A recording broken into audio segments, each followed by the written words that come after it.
Beta, again in continue with the power in an AC circuit. Now we are starting a very important topic, power factor.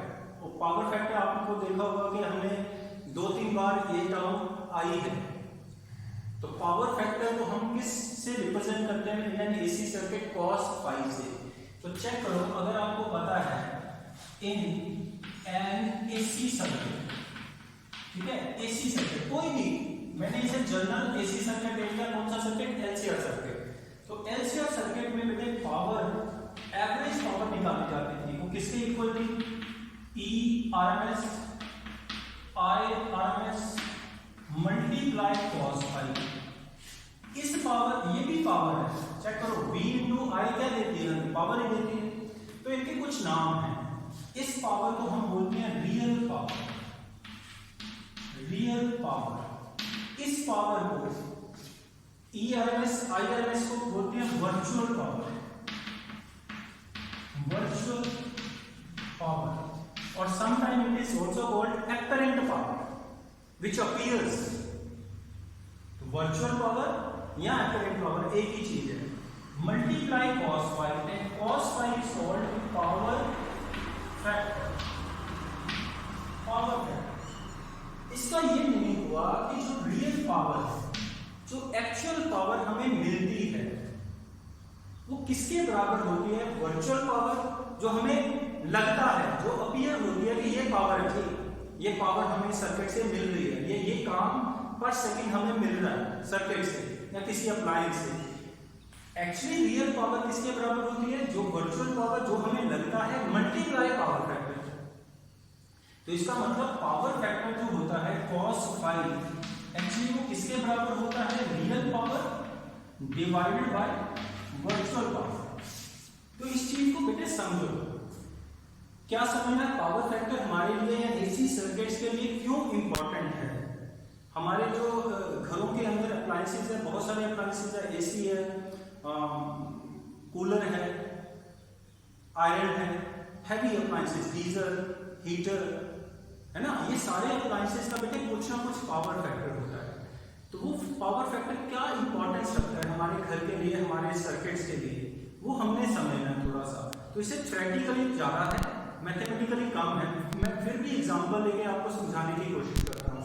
तो बेटे power factor actually क्या होता है? Real power. Real power का मतलब क्या है? जो एक्चुअल मिलेगी. वर्चुअल पावर जो हमें लगता है, देखो ना, हमें लगता है कि मैंने तो इतनी वोल्टेज का अप्लायंस लगाया तो इतनी मिल रही होगी पावर. पर एक्चुअली रियल पावर क्या होती है? वर्चुअल पावर जो हमें लग रही होती है multiply power factor which is cos phi, है ना. तो cos फाई पे डिपेंड करेगा कि हमें कितनी पावर एक्चुअली में मिलेगी. इसकी एक एग्जांपल से हम समझते हैं. कैसे? देखो, वेरी इंपॉर्टेंट टॉपिक बेटे, ये वाला, ठीक है, अच्छे से समझो. तो देखो, for example let's say we have let an appliance has a power output. Power output किसी अप्लायंस की मान लेते हैं कितनी? 1100 वोल्ट है. सिर्फ 1100, कुछ भी हो सकती है, 11,000, 11 मेगा, कुछ भी हो सकती है. तो मैंने इसे एग्जांपल लिया कि 1100 वॉट का कोई अप्लायंस है. मानो क्या हुआ, क्या बाजार से कोई अप्लायंस लेके आया, इवन आप एसी खरीदने जाते हो तो आपको वो कहता है कि इतने टन का है, 1 टन का, 1.5 टन का, 2 टन का. ऐसे ही कोई अप्लायंस, कोई मोटर खरीदने जाते हो, वो कहेगा ये इतने हॉर्स पावर की है. तो मानो मैंने बाजार से कोई अप्लायंस खरीदा और उसकी पावर क्या है? 1100 वॉट. क्लियर? तो इसका मतलब जब मैं इसे सर्किट में लगाऊंगा तो मुझे ये कितनी पावर देगा? 1100 वॉट देनी चाहिए इसे, है ना. इसका मतलब मेरे को इसको 1100 जूल पर सेकंड काम करके देना है. तो क्या ये देगा? ये डिपेंड करता है किसका? किसके ऊपर? पावर फैक्टर के ऊपर. And let it's power factor जो कि क्या होता है cos फाई कितना है, मानो 1/2, मतलब लो पावर फैक्टर। कितना है पावर फैक्टर, लो। लो का मीनिंग समझे हो, मतलब इसका पावर फैक्टर 1/2 का मतलब 0.5 है, बहुत कम है।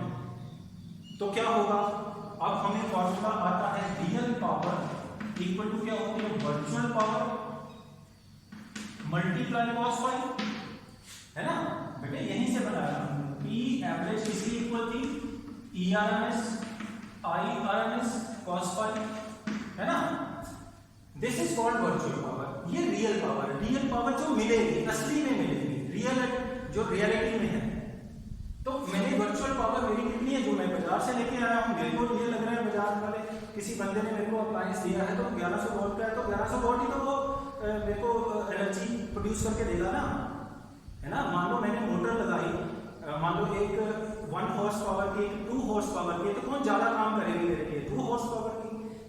तो क्या वो 2 हॉर्स पावर के जितना ही काम करती है कि नहीं, ये हमारा क्वेश्चन है। तो इस यहाँ पे भी यही मीनिंग है कि क्या वो 1100 वॉट के बराबर ही काम करके देगा हमें कि नहीं देगा, ये क्वेश्चन है। This is very very important question. अब वर्चुअल पावर कितनी है बेटे, 1100, and what is the power factor, it is 1/2, it is very low power factor, ये पावर फैक्टर बहुत कम है ना। तो आप चेक करो, जो हमारा आंसर आएगा वो कितना आएगा, 550। रियल पावर हमारी कितनी आई, 550 वॉट या 550 joule per second, 550 joule per second. Now tell me the meaning of this, tell me the meaning of this. It means this appliance can only do 550 joule of work per second, जबकि इसे करना कितना था, 1100 joule per second करना था। अब देखो ना, आप 2 हॉर्स पावर की मोटर लेके आओ और वो काम करके दे हमें सिर्फ 1 हॉर्स पावर का, तो उस 2 हॉर्स पावर के लिए मैंने जो पैसा खर्चा वो तो मेरा बेकार गया ना। ये क्यों हुआ है, ऐसा क्यों हुआ है, due to the low power factor, due to the low power factor. अगर power factor of appliance is very low तो क्या होगा, जो हमें काम मिलेगा वो भी बहुत कम मिलेगा, हमारी एनर्जी कंजम्पशन बढ़ जाएगी, बिजली का बिल भी बढ़ जाएगा। मेरी बात को समझो बेटे, क्लियर है ये पॉइंट के पावर फैक्टर हमें कम रखना चाहिए या ज्यादा रखना चाहिए। अब यही सपोज करो, अच्छा सबसे बेस्ट लेते हैं, वैसे तो 1 नहीं होगा, किसी का पावर फैक्टर 1 का मतलब है मैक्सिमम, तो मान लो ये कितना होगा, 0.9 होगा। कितना होगा, पहले कितना था 0.5, अब कितना होगा 0.9, तो यहाँ पे क्या आंसर मिलता है 0.9। तो अब जो पावर हमें मिलती रियलिटी में वो 550 से क्या होती, मच ग्रेटर होती।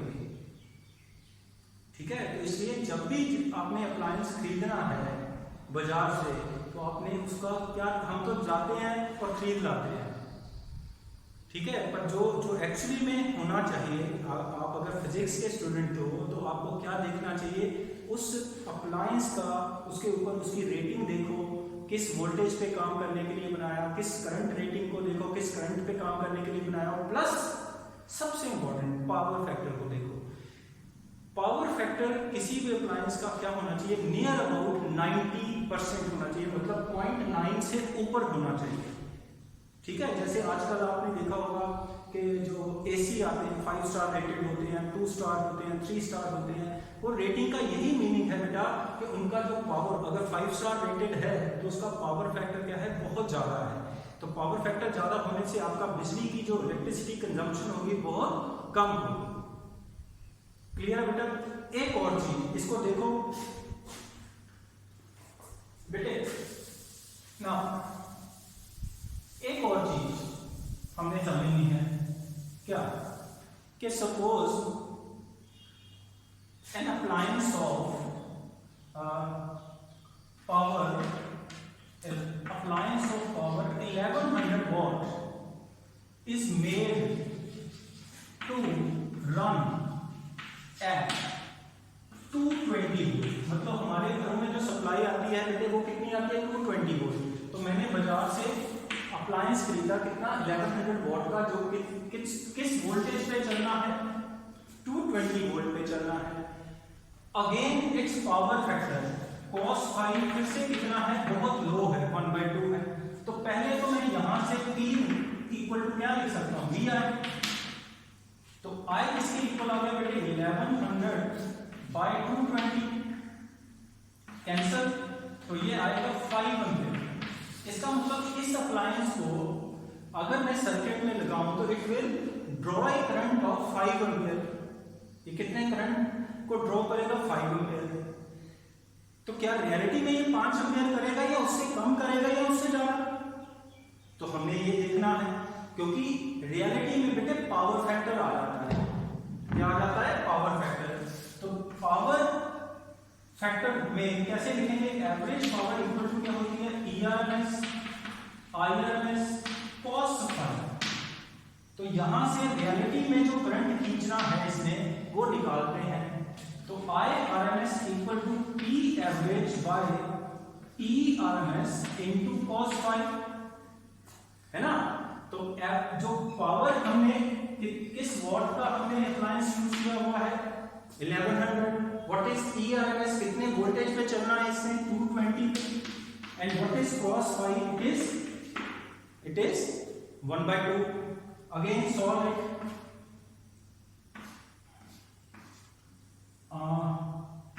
5 इक्वल टू 10। इसका मतलब खींचना कितना चाहिए था, ड्रॉ कितना करना था उसे 5 ampere, but actually the appliance will draw 10 ampere. तो आप खुद सोचो बेटा कि कहां 5 एम्पीयर कहां 10 एम्पीयर। तो किसी वायर में अगर 10 एम्पीयर करंट जाता है तो वो वायर को बहुत ज्यादा हीट करेगा, अप्लायंस को बहुत ज्यादा हीट करेगा। या आपको जो तारें लगानी पड़ेगी वो मोटी लगानी पड़ेगी, आपका खर्चा डबल ट्रिपल हो जाएगा। क्यों, क्योंकि H इक्वल टू क्या होता है I स्क्वायर RT। अगर I को 5 से अगर मैं 5 रखूं तो यहाँ क्या आएगा 25 RT, और अगर 10 रखूं तो कितना आएगा 100 RT। तो आप इमेजिन करो कि कितने गुना आपकी जो हीट की डिसिपेशन है, हीट एनर्जी लॉस हो गई।